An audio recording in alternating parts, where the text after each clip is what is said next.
और प्रातः स्मरणीय माँ सरस्वती सम्मानित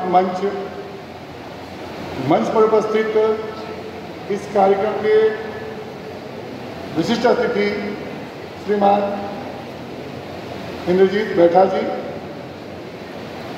इस कार्यक्रम की अध्यक्षता कर रहे हैं श्रीमान डॉक्टर नंद कुमार इंदू जी,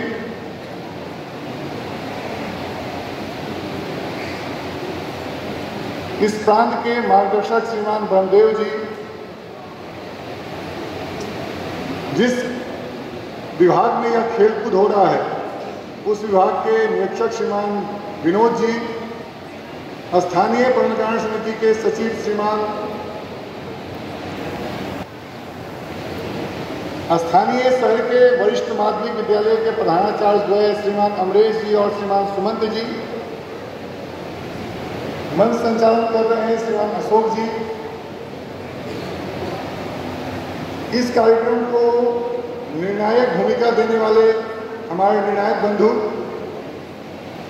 आए हुए सभी शिक्षक आचार्य जी, दीदी जी और खिलाड़ी भैया बहनों, हम सभी खिलाड़ी हैं और हमारे बैठने का जो तौर तरीका है, हमने जो साधना की है खेलों में, नित्य घंटों अभ्यास कर अपने शरीर को उस अनुकूल बनाया है और आज हम इस क्षेत्रीय खेलकूद में उस योजना से उपस्थित हुए हैं। तो यहाँ जितने भी खेलकूद होने वाले हैं, इस बैडमिंटन में, टेबल टेनिस में और शतरंज में, यह सभी नॉकआउट पद्धति से होंगे। इस पद्धति में हमारी एक भूल हमारे पूरे टीम को खेल से बाहर कर देगी। हमने जो लगातार मेहनत की है, हमने जो प्रयास किया है, उसको सफल करने के लिए हम तन्मय होकर और नियमों का पालन करते हुए अपने खेल को खेले, ऐसा आपसे आग्रह है। क्योंकि हम यहाँ से खेलने के बाद विभिन्न स्थानों पर अखिल भारतीय खेल में सहभागी होने वाले हैं। जो भैया बहन टेबल टेनिस में विजयी होंगे, प्रथम स्थान को प्राप्त होंगे, वैसे भैया बहन 19 से 23 सितंबर श्री चिरंजी लाल धनुका उच्च माध्यमिक आदर्श विद्या मंदिर चूरू राजस्थान, आपकी अखिल भारतीय प्रतियोगिता वहां होनी है। उसी प्रकार जो बैडमिंटन में है वो 26 से 30 सितंबर महाशय चुन्नीलाल सरस्वती विद्या मंदिर हरिनगर दिल्ली, और जो भैया बहन शतरंज में प्रथम स्थान प्राप्त करेंगे भैया और बहन, वे केशव सरस्वती विद्या मंदिर सैनिक स्कूल मर्चा मर्ची पटना, अपना अखिल भारतीय 1 से 5 अक्टूबर वहां आयोजित है। तो हम सभी खिलाड़ी भैया बहन भी और शिक्षक आचार्य जी, दीदी जी, वो भी ध्यानपूर्वक इन बातों को सुन लें कि इसके 15 दिन पूर्व ऑनलाइन एंट्री के लिए वेबसाइट ओपन हो जाता है। हम उसमें अपना ऑनलाइन पंजीयन करा लें, इसकी पूर्व चिंता करें, इसकी पूरी व्यवस्था उस विद्यालय के शारीरिक आचार्य की और इस टीम के कैप्टन की होगी। और यह ऑनलाइन एंट्री खेलकूद के 5 दिन पहले बंद हो जाएगी। जैसा कि आप यहाँ आए हैं तो यह साइट 1 दिन पहले बंद किया गया है, लेकिन वह 5 दिन पूर्व बंद हो जाएगा। इसलिए इसमें हमसे कोई भी भूल नहीं होनी चाहिए। इसके ऑनलाइन एंट्री के लिए इवेंट कोड, यूजर नेम और पासवर्ड अपने प्रांत के प्रांत प्रमुख से प्राप्त कर लेंगे हम लोग। उनसे नहीं संभव होगा तो आप मुझसे ही बात कर सकते हैं, लेकिन इसकी ऑनलाइन की पूरी व्यवस्था उस विद्यालय की होगी। पंजीयन कराकर जाएं, उसकी सूचना क्षेत्रीय कार्यालय को अनिवार्य रूप से भेज दें और अखिल भारतीय जाने से पूर्व अपने प्रांत कार्यालय से ट्रैकसूट लेकर ही जाएं।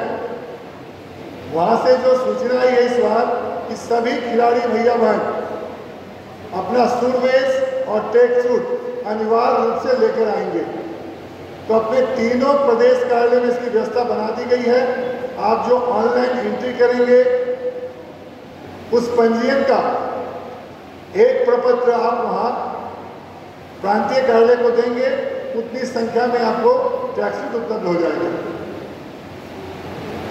इस खेलकूद में भी हम जो भैया बहन उपस्थित हुए हैं उनसे पहले भी आग्रह किया गया है कि कोई भी कीमती सामान लेकर नहीं आना है। उसके बाद भी गलती से कोई भैया मोबाइल आदि लेकर आए हैं तो वो यहां से उतरने के तुरंत बाद अपने संरक्षक आचार्य जी अथवा दीदी जी को दे दें। उनके पास मोबाइल नहीं रहना चाहिए। अगर आपके पास मोबाइल पाया जाता है रिकॉर्डिंग करते हुए, फोटो खींचते हुए किसी भी कारण से, तो आपकी टीम को समस्या हो जाएगी। तो इसका पूर्ण रूप से ध्यान रखेंगे, क्योंकि खेल का जो दूसरा पक्ष है वो है अनुशासन, और अनुशासन में कहीं कोई कमी नहीं चाहिए। अनुशासन के आधार पर ही खेल हो पाएगा। ये जो बीच में 2-3 भैया बैठे हुए हैं, नसीरा बैठिए, वो कौन भैया है बार बात कर रहे पीछे? अभी इस उद्घाटन सत्र के समाप्ति के पश्चात सभी कैप्टन यहीं रुक जाएंगे। उनका टाईसिट यहीं फाइनल हो जाएगा। बाकी खिलाड़ी अपने संरक्षक आचार्य जी दीदी के साथ तैयार होकर अपना किट लेकर जहां जहां स्थान तय है, बीएड कॉलेज का जो परिसर है उसके तृतीय तल पर हॉल है, वहां बैडमिंटन की प्रतियोगिता है। इस कक्ष में टेबल टेनिस की और जो वरिष्ठ माध्यमिक खंड है 10+2 का जो कैंपस है उसके हॉल में शतरंज की व्यवस्था है। हम सभी नियम जानकर आए हैं, उसके बाद भी अगर कोई कंफ्यूजन है तो आप वहां के निर्णायक से खेल शुरू होने के पूर्व पूछ लें, बाद में नहीं। यदि कोई भी कंफ्यूजन हो तो जानकारी प्राप्त कर लीजिए। शतरंज में खिलाड़ी को छोड़कर कोई भी अन्य व्यक्ति उस परिसर में नहीं जाएंगे, वहां अनुमति नहीं रहेगी। शतरंज खेल केवल वो खिलाड़ी ही जाएंगे और अपने खेल खेलेंगे।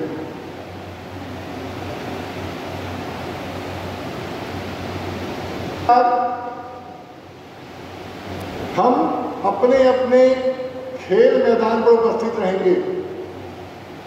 हमारे नामों की घोषणा हो रही है, हमारी टीम की घोषणा हो रही है और हम वहां है ही नहीं। ऐसी स्थिति नहीं आनी चाहिए। एसडीएफआई ने पिछले 3-4 वर्षों से कुछ नए नियम लाए हैं, उनकी जानकारी हमको होनी चाहिए। कदापि विद्या भारती के भैया बहनों पर वो लागू नहीं होता है, हम लोग कार्य करते भी नहीं, लेकिन अनुशासन को लेकर 7 नए नियम एसडीएफआई ने लागू किए हैं। उसमें गलत जानकारी देना या फिर जो अपने विद्यालय में नहीं पढ़ने वाले भैया बहन हैं उनको अपनी टीम में शामिल कर खिलाना, खेल के दौरान अनुशासनहीनता करना, अशब्दों का प्रयोग करना, तोड़ फोड़ करना, मैदान छोड़कर चले जाना, मैदान में बैठ जाना, आवास में परिसर में वाहनों की तोड़ फोड़ करना, ऐसे किसी भी स्थिति में एक जांच समिति बनाकर और उस खिलाड़ी को, उस विद्यालय को 3 वर्षों के लिए सभी खेलों से निष्कासित कर देना। ये पहला नियम है उनका। साथ ही उस विद्यालय के प्रधानाचार्य से प्रांतीय समिति द्वारा स्पष्टीकरण मांगना। आवश्यकता पड़ने पर उस खिलाड़ी को अथवा उस विद्यालय के कोच को आजीवन निष्कासित रखना। तो ये नियमावली हमारी जानकारी में होना चाहिए। हमारे यहाँ ऐसी घटनाएं नहीं होती, फिर भी अगर SGFI ने नियम बनाया है, क्योंकि हम भी विद्या भारती उसकी एक राज्य की इकाई है। जैसा कि ब्रह्मदेव जी ने बताया कि जब हमने खेल को शुरू किया था, उस समय हमारे पास जो निर्णायकों की स्थिति थी वो हमारे आचार्य बंधु ही हुआ करते थे। नहीं कुछ आते हुए भी देखकर, पढ़कर, समझकर इन खेलों को उन्होंने प्रारंभ किया और आज इस ऊंचाई तक उन्होंने पहुंचाया है। आज हम SGFI में 6ठे स्थान पर हैं। कुल 41 राज्य SGFI में खेलते हैं, उसमें विद्या भारती भी एक राज्य की संज्ञा प्राप्त करता है। तो वो जो स्थान मिला है वो सिर्फ आप जैसे भैया बहनों के कारण प्राप्त हुआ है। तो हम पूरे मनोयोग से इस खेल में सहभागी हों, खेलकर अखिल भारतीय SGFI तक पदक प्राप्त करें, ऐसा आप सबसे अपेक्षा है।